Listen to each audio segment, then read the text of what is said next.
Hello dear student, कैसे हैं आप सभी। उम्मीद है इस लॉकडाउन में आप स्वस्थ होंगे, मस्त होंगे। तो हाजिर है आपके सामने प्रकाश से संबंधित वीडियो नंबर 2 लेकर के।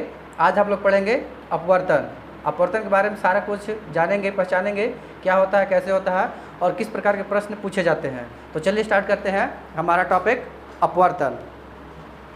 तो देखिए अपवर्तन होता क्या है, पहले ये हम लोग जानेंगे। अपवर्तन, इसमें क्या होगा कि प्रकाश जो है एक माध्यम से दूसरे माध्यम में जाएगा। आपने कभी गौर किया है कि हम जब परावर्तन पढ़ाए थे तब भी हम मीडियम माध्यम का शब्द का प्रयोग किए थे और आज भी हम माध्यम शब्द का प्रयोग कर रहे हैं। तो ये जो माध्यम शब्द है हम आपको अपवर्तनांक वाले टॉपिक में क्लियर करेंगे कि ये माध्यम एक्चुअली में है क्या, है ना। तो अपवर्तन में क्या होगा, प्रकाश एक माध्यम से दूसरे माध्यम में जाएगा। लेकिन परावर्तन में क्या होता था कि प्रकाश जिस माध्यम में आता था उसी माध्यम में वापस लौट जाता था। तो देखिए क्या होगा। तो अगर इसका डेफिनेशन की बात करें अपवर्तन का, तो जब प्रकाश एक माध्यम से दूसरे माध्यम में प्रवेश करता है तो वह अपने मार्ग से विचलित हो जाता है, जिसे प्रकाश का अपवर्तन कहते हैं। When a ray of light passes from one medium to another medium, then it deviates from its original path, that is called refraction of light। समझ गए। तो देखिए, तो हमारे यहाँ पर दो माध्यम है। ये जो है आपका माध्यम को सेपरेट करने वाला लाइन है, माध्यम को सेपरेट करने वाला लाइन है। कैसे समझे इसको। सपोज दैट मान लीजिए कि आपने ग्लास में पानी रखा है, ये आपका पानी है। अगर पानी तो यहीं तक भरा है ना, बाकी ऊपर तो हवा होगा, एयर। तो हमने क्या किया, इस सरफेस को एक लाइन मान लिया। तो मान लीजिए कि हवा से प्रकाश कहाँ जा रहा है, पानी में जा रहा है, वाटर में जा रहा है। तो ये जो लाइन देख रहे हैं जो सेपरेट कर रहा है, जो सरफेस जो है पानी का, जो सरफेस है जो सेपरेट कर रहा है मीडियम को हवा से, और पानी जो सेपरेट कर रहा है वही आपका क्या हो गया, ये जो लाइन है ना उसी को डिनोट करता है माध्यम को अलग करने वाला लाइन। तो बात करते हैं अपवर्तन की। तो क्या होगा, जब प्रकाश एक माध्यम से, कहाँ, एक माध्यम से दूसरे माध्यम में प्रवेश करेगा तो वह अपने मार्ग से विचलित हो जाएगा। क्या होगा, वह अपने मार्ग से विचलित हो जाएगा। इस घटना को कहते हैं प्रकाश का अपवर्तन। तो इसमें आपको ध्यान यही रखना है कि ray of light deviate from its original path। A ray of light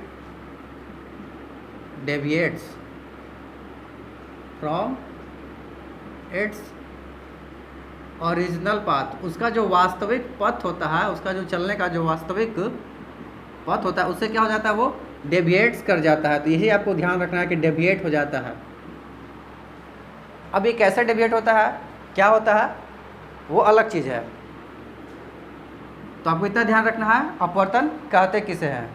जब प्रकाश एक माध्यम से दूसरे माध्यम में जाता है तो वह अपने पथ से विचलित हो जाता है, ठीक है। तो इसको कहते हैं प्रकाश का अपवर्तन। और आपको हम ये भी सिखाए थे कि अभिलंब जो होता है वह हमेशा परावर्तक सतह से क्या करता है, 90 डिग्री का कोण बनाता है। तो ये हो गया आपका परावर्तक सतह, ये हो गया आपका अभिलंब, और ये हमेशा 90 डिग्री एंगल बनाएगा परावर्तक सतह के साथ। अब बात आती है कि ये जो रे ऑफ लाइट, प्रकाश का किरण जो एक माध्यम से दूसरे माध्यम में गया है वह किस तरह से विचलित होगा, वह नॉर्मल से की तरफ जाएगा या नॉर्मल से दूर भागेगा। तो वो सब जानने से पहले हम लोग पढ़ ले लॉ ऑफ रिफ्रैक्शन, अपवर्तन के नियम क्या क्या है। तो देखिए अपवर्तन के दो नियम हैं। अपवर्तन के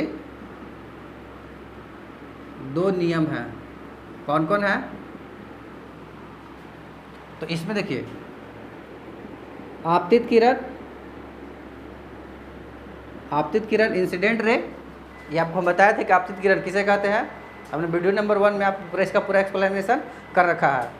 आपतित किरण, अभिलंब, आपतित किरण, अभिलंब और अपवर्तित किरण। क्या? अपवर्तित किरण यानी कि रिफ्रैक्टेड रे, तीनों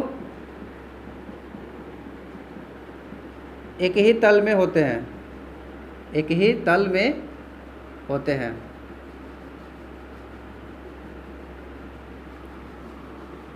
ये हो गया इसका फर्स्ट लॉ। और सेकेंड लॉ जो कहता है, सेकेंड लॉ, तो देखिए सेकेंड लॉ के लिए सबसे पहले आप ये जानिए कि आपतित किरण नॉर्मल के साथ अभिलंब के साथ जो एंगल बनाता है उसको एंगल ऑफ आपतन कोण कहते हैं। और यहाँ पे क्या हो रहा है, ये अपवर्तित किरण है, अपवर्तित रिफ्रैक्टेड रे है, और वह जो नॉर्मल के साथ एंगल बनाएगा उसको आर बोलेंगे। तो इसमें कहता है आपतन कोण का, आपतन कोण की ज्या, ज्या मतलब sine, sine of angle i, sine of angle i divide में, और ये क्या है अपवर्तित, अपवर्तन कोण है तो उसका ज्या मतलब साइन आर। तो angle sine of angle i divide में साइन ऑफ एंगल आर, ये हमेशा क्या होगा, ये हमेशा कांस्टेंट होगा। क्या होगा? कांस्टेंट, नियत होगा। इसी को कहते हैं अपवर्तन का दूसरा नियम। आपको ये भी बता दें, इसको स्नेल का नियम भी कहा जाता है, स्नेल का नियम भी कहा जाता है। तो इस बात का आप ध्यान रखेंगे।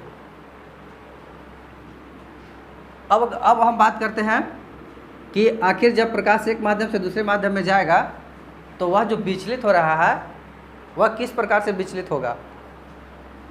तो उसके लिए हम आपको माध्यम डिफाइन करना होगा। माध्यम दो टाइप का होता है, विरल माध्यम और एक होता है सघन माध्यम। विरल माध्यम और सघन माध्यम।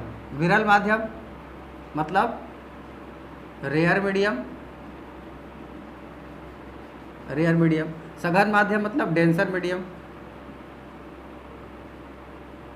Denser medium. तो हमारे पास क्या है, दो माध्यम है। और अगर हमारे पास दो माध्यम है तो हम कितने तरह से इसको परिवर्तित कर सकते हैं। तो एक बार होगा कि लाइट रे, प्रकाश आपतित किरण रेयर मीडियम से डेंसर मीडियम में जा सकता है, और दूसरा यह होगा कि डेंसर मीडियम से रेयर मीडियम में जा सकता है। यही दो घटना होगा। तो चलिए देखते हैं।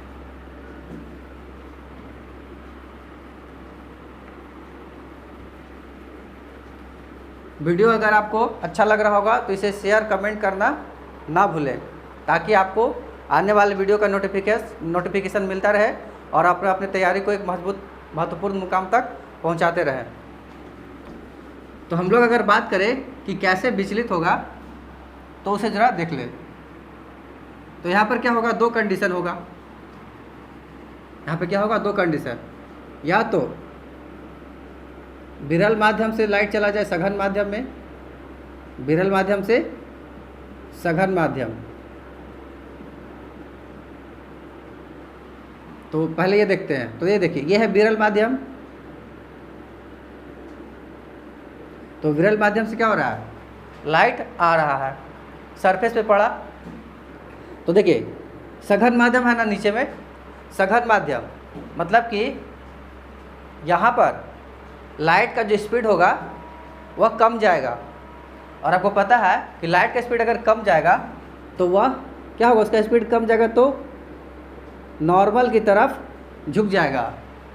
नॉर्मल की तरफ झुकने का कारण यही है कि डेंसर मीडियम में प्रकाश का जो चाल होता है वह घट जाता है। ये हो गया आपतन कोण और ये हो गया अपवर्तन कोण, एंगल आर। तो इसको एक्चुअली जाना चाहिए था किधर से, इधर से। ये था इसका ओरिजिनल पाथ, पर वो क्या हुआ है, वह अभिलंब की ओर झुक गया है। और ऐसा कब होगा, जब प्रकाश विरल माध्यम से सघन माध्यम में जाएगा। तो यहाँ पर नोट करके लिख ले कि यहाँ पे हुआ क्या है। तो प्रकाश का अभिलंब की ओर झुक जाना, प्रकाश का अभिलंब की ओर झुक जाना, यही हुआ है इसमें। कब? जब प्रकाश विरल माध्यम से सघन माध्यम में जाएगा तब। दूसरा केस क्या होगा? दूसरा केस क्या होगा? तो इस बार क्या होगा? प्रकाश सघन माध्यम से विरल माध्यम में जाएगा।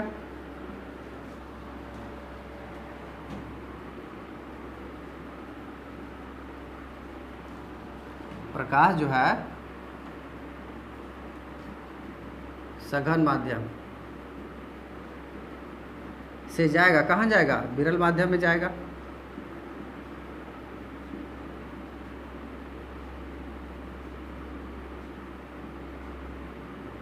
विरल माध्यम जाएगा। तो ऊपर का जो मीडियम है वह डेंसर मीडियम है, सघन माध्यम है। ऊपर का जो मीडियम है वह डेंसर मीडियम है और नीचे का जो मीडियम है वह विरल मीडियम है, रेयर मीडियम है। मतलब कि यहाँ से जो रे ऑफ लाइट, प्रकाश आपतित किरण जो आ रहा है, उसका प्रकाश का जो चाल है इस मीडियम में वह कम है और इस मीडियम में जो लाइट आ रहा है उसका जो स्पीड जो है वह ज़्यादा है। तो ज़्यादा है तो पता है यह ज़्यादा तेज़ी से आगे की तरफ भागेगा और आगे की तरफ भागेगा ना तो वो क्या होगा?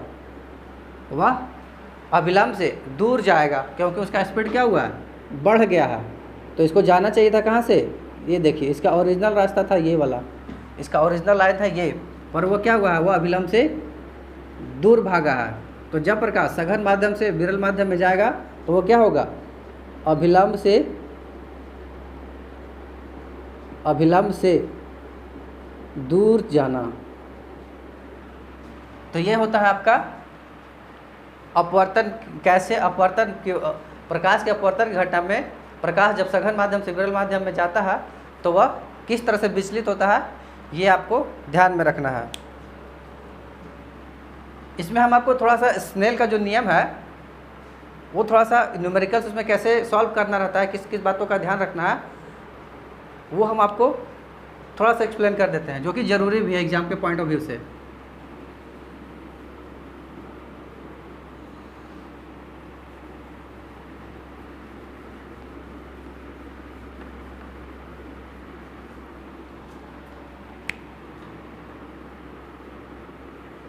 हम मान लिए कि ये जो माध्यम एक है ऊपर का, उसका रिफ्रैक्टिव इंडेक्स है 1, उसका रिफ्रैक्टिव इंडेक्स है 1, और ये जो मीडियम है इसका रिफ्रैक्टिव इंडेक्स है 2, और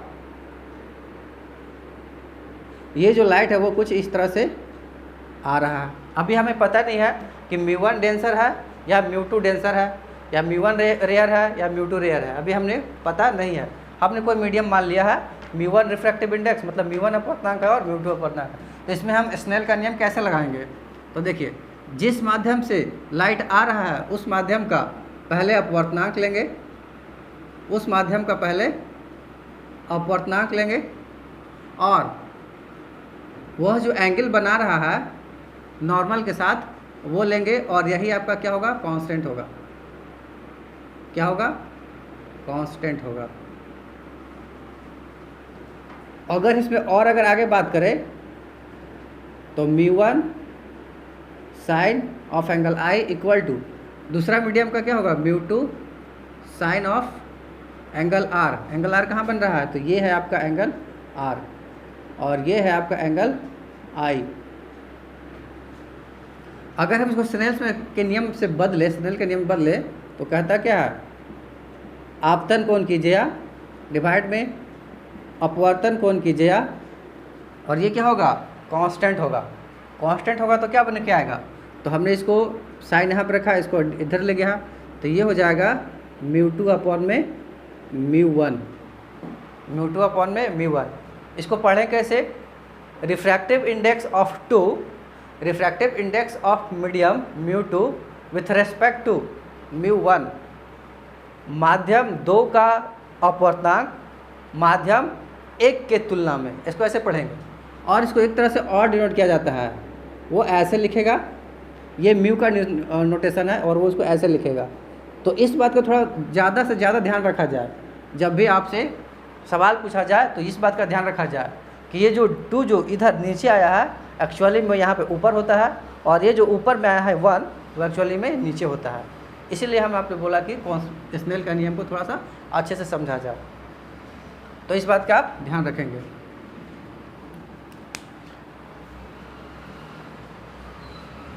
आगे चलते हैं और हम लोग पढ़ते हैं अपवर्तनांक क्या होता है, व्हाट इज रिफ्रैक्टिव इंडेक्स।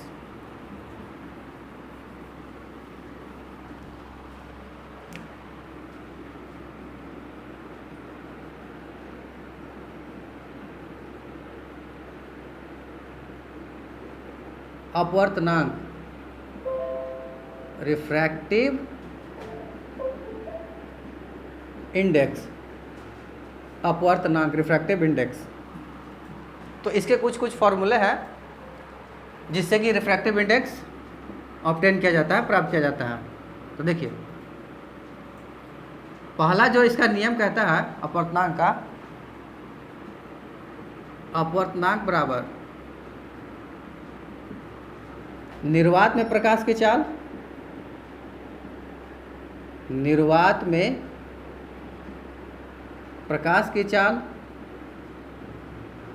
एवं निर्वात में प्रकाश की चाल एवं माध्यम में प्रकाश की चाल, माध्यम में प्रकाश की चाल के अनुपात को अपवर्तनांक कहते हैं। निर्वात में प्रकाश की चाल डिवाइड में माध्यम में प्रकाश की चाल के अनुपात को अपवर्तनांक कहते हैं। तो इसका डेफिनेशन अगर देखा जाए तो refractive index is the ratio of velocity of light in vacuum to the velocity of light in medium. और इसमें जो न्यूमेरिकल्स आएंगे तो आपको उस समय क्या करना होगा, ये जो निर्वात में प्रकाश की चाल जो लिखा हुआ है उसको याद करके रखना पड़ेगा। निर्वात में प्रकाश की चाल कितना होता है, निर्वात में प्रकाश की चाल होता है 3 × 10⁸ मीटर पर सेकेंड, 3 × 10⁸ मीटर पर सेकेंड। अगर ये पूछा जाए कि प्रकाश की चाल को सबसे पहले किसके द्वारा कैलकुलेट किया गया था, तो आपको ये ध्यान रखना है कि 1676 ईस्वी में कैलकुलेट किया गया था। किसके द्वारा, ओलाउस रोमर के द्वारा, ओलाउस रोमर। ये हम आपको लिखवाएंगे सारा, ताकि आपका जो महत्वपूर्ण जो महत्वपूर्ण जो बिंदु होता है वो एक जगह कलेक्ट हो जाए। ये सारा हम आपको एक जगह लिखवाएंगे। तो ये है माध्यम में प्रकाश की चाल। जब इस पर आपका कोई भी न्यूमेरिकल्स आएगा तो आपको इसमें प्रकाश की चाल का जो वैल्यू होता है वो आपको याद रखना है। और प्रकाश की चाल की गणना सर्वप्रथम ओलाउस रोमर के द्वारा किया गया था 1676 ईस्वी में, ये आपको ध्यान रखना है। और आपको यहाँ पर चाहिए कुछ एग्जाम में होते हैं जिसका कि रिफ्रैक्टिव इंडेक्स पूछ लिया जाता है डायरेक्टली। पानी का रिफ्रैक्टिव इंडेक्स कितना होगा, बर्फ़ का रिफ्रैक्टिव इंडेक्स कितना होगा, आइस का कितना होगा, या फिर कांच का रिफ्रैक्टिव इंडेक्स कितना होगा। तो उसके लिए हम लोग क्या करेंगे, यहाँ पे कुछ डिटेल्स लिख ले किसका किसका क्या होता है। तो देखिए, निर्वात का अगर देखा जाए कि कितना अपवर्तनांक होगा वैक्यूम का, तो इसका होता है 1। क्या होता है इसका जो रिफ्रैक्टिव इंडेक्स होगा वो 1 होगा। उसके बाद एयर, हवा में, हवा की बात की जाए तो हवा का जो रिफ्रैक्टिव इंडेक्स होगा 1.003 होगा, 1.003। ये लगभग क्या है, हवा के बराबर है। इसीलिए जब हवा की बात किया जाता है तो हम लोग मान लेते हैं कि वह निर्वात की ही बात कर रहा है। और हवा में भी हम लोग स्पीड क्या करते हैं, 3 × 10⁸ मीटर पर सेकेंड ही रख लेते हैं। उसके बाद आता है बर्फ़। बर्फ़ का रिफ्रैक्टिव इंडेक्स कितना होगा, ठीक है, बर्फ़ का रिफ्रैक्टिव इंडेक्स कितना होगा, तो ये हो जाएगा आपका 1.31। उसके बाद पानी यानी कि वाटर। अब अगर पानी लिख रहा है तो ये आपसे प्योर वाटर की बात कर रहा है। अगर वो किसी और वाटर की बात करेगा तो वो आपको लिख कर देगा। और सीधी से अगर बात कर रहा है पानी का तो आपसे प्योर वाटर की बात कर रहा है, तो प्योर वाटर का हो जाएगा 1.33। और अगर आगे बात करें एल्कोहल का तो ये आपका हो जाएगा 1.36। और अगर बात किया जाए ग्लास यानी कि कांच का बात किया जाए तो ये आपको 1.52। और ये हमने किस कांच की बात किया, विंडो। और एक जो इम्पोर्टेंट है, जो अक्सर पूछा जाता है, वह होता है डायमंड, हीरा का अपवर्तनांक कितना होता है। तो ये होता है हीरा का अपवर्तनांक 2.42। तो ये कुछ डेटा है जो आपको याद रखने हैं। अब हम बात करते हैं इसमें कुछ संबंधित महत्वपूर्ण टॉपिक, महत्वपूर्ण बिंदु, छोटे छोटे बिंदु है जो इम्पोर्टेंट है एग्जाम के पॉइंट ऑफ व्यू से, जो एग्जाम में आते हैं निर्वात से संबंधित।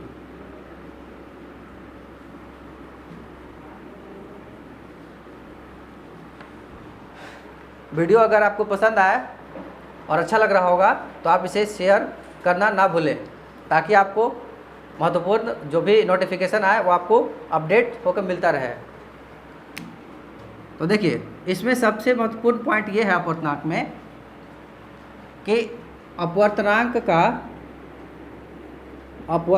का कोई भी मात्रक नहीं होता है।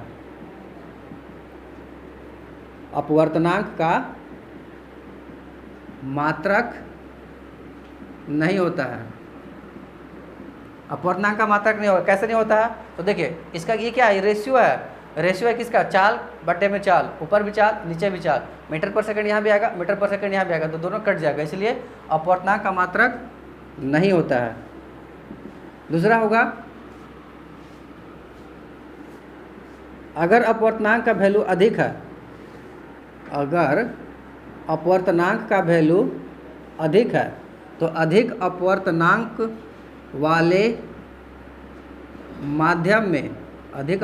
वाले माध्यम में प्रकाश का चाल क्या होगा, प्रकाश का चाल कम होगा। क्यों कम होगा? क्योंकि रिफ्रैक्टिव इंडेक्स ज़्यादा है, इसी वजह से, और यहाँ से भी निकल के सामने आ जा रहा है। तो अधिक अपवर्तनांक वाले माध्यम में क्या होगा, प्रकाश का चाल कम होगा। अगर और इसका उल्टा भी सत्य है, और इसका उल्टा भी सत्य है। इसका उल्टा भी सत्य है का क्या मतलब कि अगर कम अपवर्तनांक है तो उसमें क्या होगा, पर उसमें उस माध्यम में प्रकाश का चाल कम होगा। अगर कम अपवर्तनांक है तो उसमें प्रकाश का चाल अधिक होगा ना। आप यहाँ से देख सकते हैं, जैसे कि अपवर्तनांक है, अपवर्तनांक को मान लिया कि रिफ्रैक्टिव इंडेक्स अगर RI से लिखा जाए शॉर्ट में, तो यहाँ पे दिख रहा है कि ये क्या होगा, और C से प्रकाश की चाल और डिवाइड में भी। तो यहाँ से पता चल रहा है कि रिफ्रैक्टिव इंडेक्स क्या इन्वर्सली प्रोपोर्शनल है, किसका, इन्वर्सली प्रोपोर्शनल है velocity of light in medium, ठीक है ना। तो यहाँ से साफ साफ पता चल जा रहा है कि अगर अपवर्तनांक अधिक अपवर्तनांक वाला अगर माध्यम है तो उसमें प्रकाश का चाल कम जाएगा। देखिए, इस तरह से पता चल रहा है।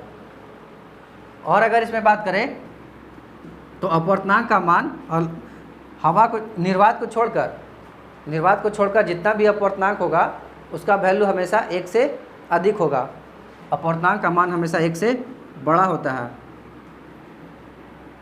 इधर ही नोट कर दे, तो इसको इसमें और ऐड कर देते हैं।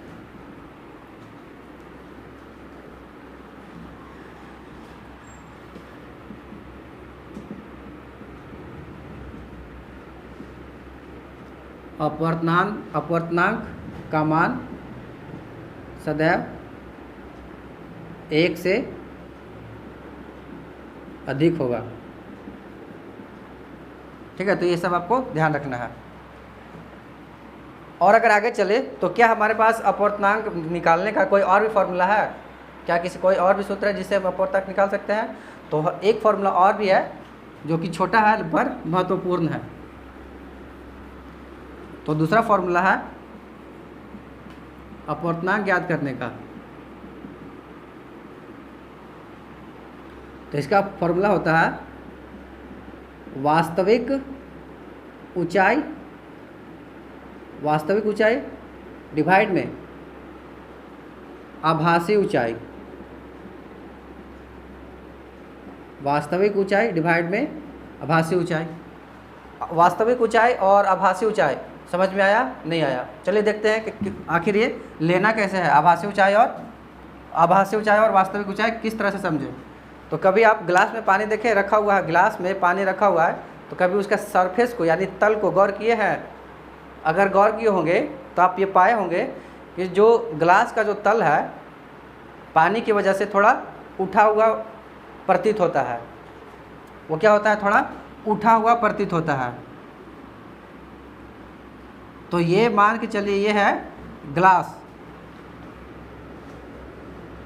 और इसका टोटल हाइट है h ऊंचाई। ये जो वास्तविक ऊंचाई यहाँ लिखा हुआ है वह उसका ऊंचाई h माना गया है। कब? जब ग्लास खाली था तब। और अगर इसमें पानी भर दिया जाए तो ये जो तल होगा कुछ आपका उठा हुआ प्रतीत होगा। तो मान लिया जाए ये जो तल है जो यहाँ पे उठा हुआ प्रतीत हो रहा है यहाँ पे, तो ये कितना उठा हुआ प्रतीत हो रहा है? तो ये मान लिया कि इसको x। तो इस हिसाब से अगर अपवर्तनांक लिखा जाए तो रिफ्रैक्टिव इंडेक्स इक्वल हो जाएगा वास्तविक ऊंचाई और आभासी ऊंचाई। तो यह भी एक क्या है? यह भी एक फॉर्मूला है जिससे कि आप अपवर्तनांक ज्ञात कर सकते हैं।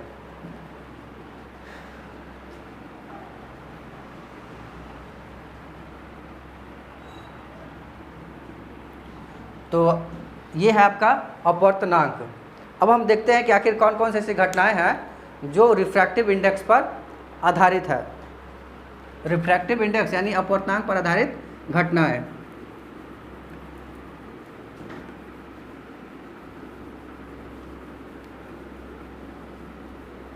वीडियो अगर पसंद आया होगा तो इसे शेयर कमेंट करना ना भूलें, क्योंकि आपका शेयर कमेंट ही हमारे लिए मोटिवेशन का काम करता है, जिससे कि हम आप अपने वीडियो को बेहतर से बेहतर बनाने की कोशिश करते हैं। तो आगे अगर हम बात करें कि आखिर अपवर्तनांक पर आधारित कौन कौन सी घटनाएं हैं। अपवर्तनांक पर आधारित घटनाएं, तो देखिए अपवर्तनांक पर आधारित जो घटनाएं होगा वो हो जाएगा पानी में डूबी हुई छड़ी, पानी में डूबी हुई छड़ी का मुड़ा हुआ प्रतीत होना, मुड़ा हुआ प्रतीत होना।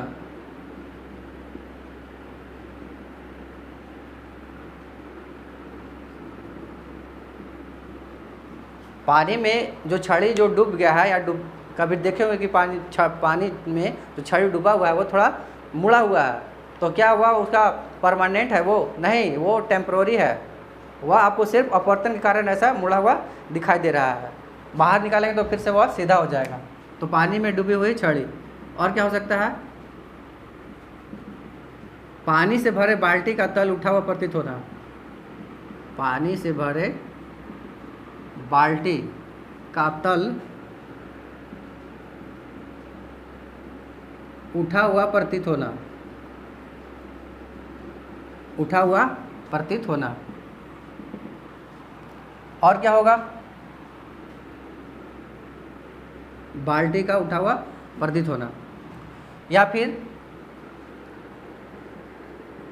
पानी से भरे ग्लास में, पानी से भरे ग्लास में रखे सिक्के का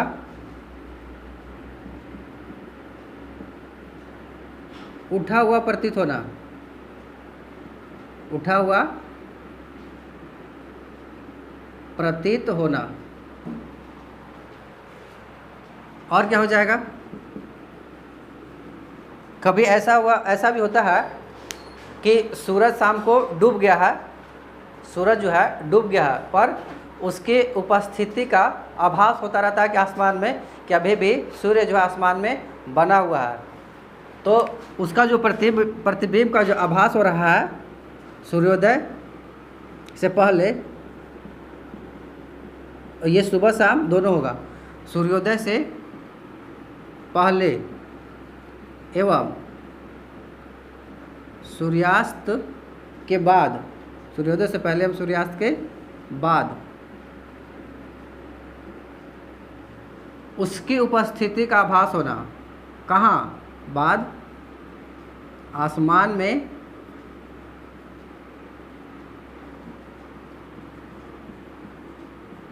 सूरज की उपस्थिति का आभास होना, उपस्थिति का आभास होना। तो ये सब क्या है, ये सब अपवर्तन पर आधारित घटना है। अब इसमें एक बात ध्यान रखिए कि हमने यहाँ पर जो एग्जाम्पल दिया है वह सूर्य की प्रतिबिंब की बात किया हुआ है, ना कि हमने जो रेडिश कलर सुबह सुबह दिखाई देता है हमने उसकी बात नहीं किया है। हमने बात किया है उसका प्रतिबिंब का, सूरज का जो प्रतिबिंब है उसकी उपस्थिति का आभास का बात किया है। आप उसका रेडिश कलर और प्रतिबिंब में कन्फ्यूजन ना रखें, ठीक है। हमने यहाँ जो बात किया है उसका प्रतिबिंब का बात किया है, और बाकी जो आप सोच रहे हैं कि उसका लालिमा की बात हो रही है, तो नहीं, वो अलग इंसिडेंट पर, वो अलग घटना पर आधारित है, उसकी हम लोग बाद में बात करेंगे। अभी फ़िलहाल जो है उस आसमान में हमने उसका प्रतिबिंब का आभास की बात किया है। तो ये कुछ इंसिडेंट हैं जो अपवर्तन पर आधारित है। तो इस तरह से आपका अपवर्तनांक पे इतना टॉपिक है, रिलेटेड है, इससे क्वेश्चन पूछे जाएंगे। अब हम बात करते हैं पिछला वीडियो के सवाल का, जो से आपसे हम पूछे थे परावर्तन वाले टॉपिक में। रिफ्रैक्शन जब हम पढ़ाए थे तब आपसे हम कुछ सवाल पूछे थे, उसका हम लोग डिस्कशन कर लेते हैं। उसमें हम आपसे पहला सवाल आपसे ये पूछे थे कि अगर कोई आपतित किरण समतल दर्पण के साथ, समतल परावर्तक सतह के साथ 35 डिग्री का अगर कोण बनाती है तो वह उसका विचलन कोण ज्ञात करे। क्या ज्ञात करे? उसका विचलन कोण ज्ञात करे। तो इसमें गौर करने वाला बात यह था, कि आपको जो एंगल दिया हुआ था ना, एंगल जो दिया हुआ था वह परावर्तक सतह के साथ दिया हुआ था, और जो आप लोग फॉर्मूला में यूज करते हैं एंगल ऑफ डेविएशन ज्ञात करने के लिए 180 डिग्री माइनस 2 एंगल आई, तो यहाँ पर जो एंगल लेते हैं ना वह अभिलंब के साथ आप एंगल लेते हैं। तो अभिलंब के साथ एंगल ये है ना, तो अगर ये ज्ञात करना है तो ये कितना हो जाएगा? तो ये 90 डिग्री के साथ अगर 55 घटाया जाए, 90 डिग्री में से 35 घटाया जाए तो कितना बच जाएगा? 55 बचेगा। तो हम लोग क्या करेंगे, इसको 180 डिग्री में से 55 डिग्री का दुगना घटाएंगे, मतलब 180 डिग्री से घटाना पड़ेगा कितना? 110 डिग्री। तो आंसर कितना हो जाएगा? मतलब इसका एंगल ऑफ डेविएशन 70 डिग्री आएगा। और भी अगर हम दूसरा क्वेश्चन आपसे ये पूछा गया था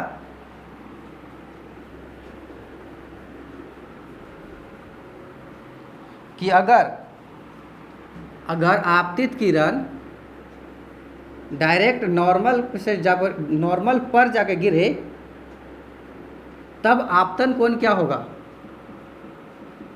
अगर आपतित किरण डायरेक्ट नॉर्मल पर जाके गिरे तब आपतन कोण क्या होगा? तो आपको बता रखे हैं कि जब भी एंगल का मेजरमेंट होता है तो हमेशा नॉर्मल के साथ होता है, और इस पर क्या हुआ, लाइन नॉर्मल पर भी इंसिडेंट हो गया है, गिरा हुआ है, तो इसका मतलब आपतन कोण क्या होगा? 0 डिग्री होगा। और इसका खास बात यह है इस वाले इंसिडेंट में कि अगर कोई भी आपतित किरण 0 डिग्री पर जाता है तो वह वापस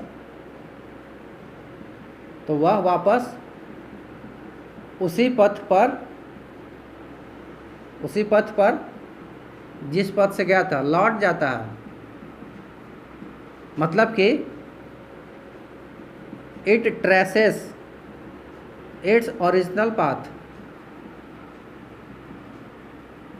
जिस पथ से गया था उसी पथ पर वापस आ जाता है। यह इसमें आपसे पूछा गया था। और अगर एक और क्वेश्चन की बात करें, थर्ड क्वेश्चन जो आपसे पूछा गया था,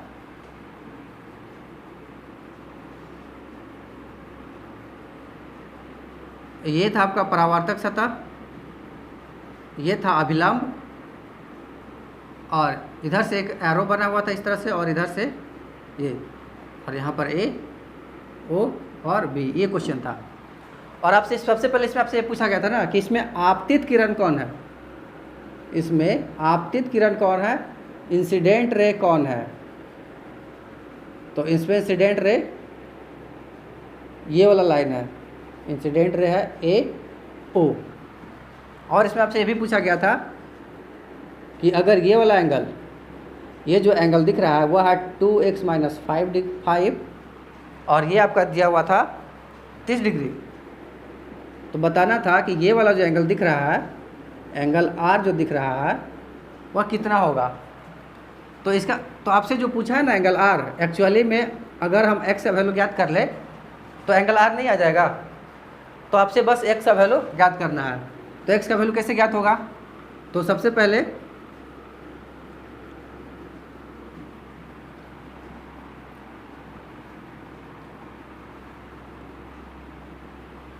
इसमें आपसे x का वैल्यू पूछा गया था, ठीक है। ये वाला एंगल तो हम लोग ज्ञात कर लेंगे यहीं से, और साथ में इसमें आपसे x का भी वैल्यू ज्ञात करना था। तो देखिए सबसे पहले हम एंगल R ऑब्टेन कर लेते हैं कि वो कैसे होगा।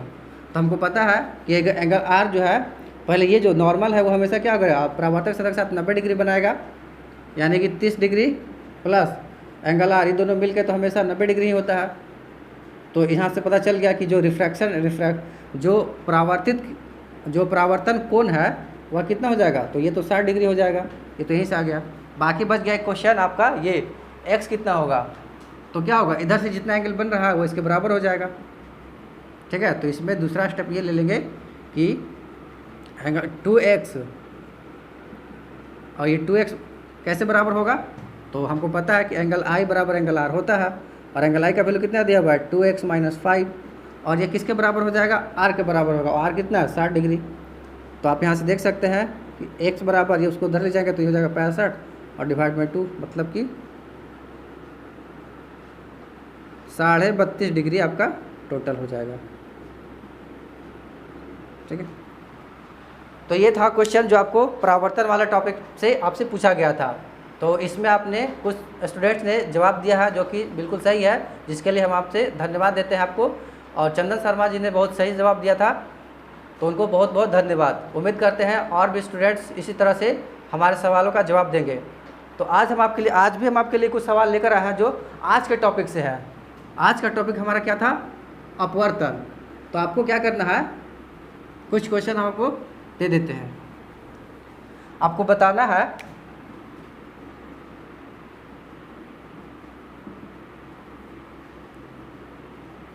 दस सेंटीमीटर वास्तविक गहराई वाले 10 सेंटीमीटर वास्तविक गहराई वाले ग्लास में द्रव रखने पर 2.5 सेंटीमीटर रखने पर उसका तल 2.5 सेंटीमीटर, ये सेंटीमीटर है, 2.5 सेंटीमीटर उठा हुआ प्रतीत होता है, उठा हुआ प्रतीत होता है,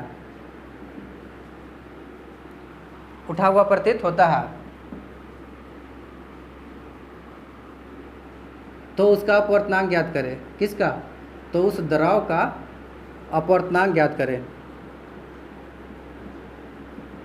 तो उस द्रव का अपवर्तनांक ज्ञात करें। दूसरा क्वेश्चन है,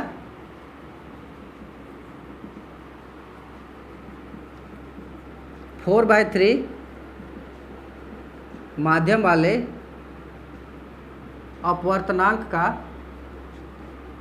4/3 माध्यम वाले अपवर्तनांक में प्रकाश का चाल ज्ञात करें। प्रकाश का चाल ज्ञात करें। और आपसे क्वेश्चन और है कि किसमें प्रकाश का चाल अधिक होगा, किसमें प्रकाश का चाल अधिक होगा। और आपसे अपवर्तनांक, ये वैल्यू किसका दिया हुआ है, अपवर्तनांक का वैल्यू दिया हुआ है, रिफ्रैक्टिव इंडेक्स का वैल्यू दिया हुआ है, रिफ्रैक्टिव इंडेक्स का वैल्यू ये दिया हुआ है, ठीक है। आपको ये बताना है किसमें प्रकाश का चाल अधिक होगा।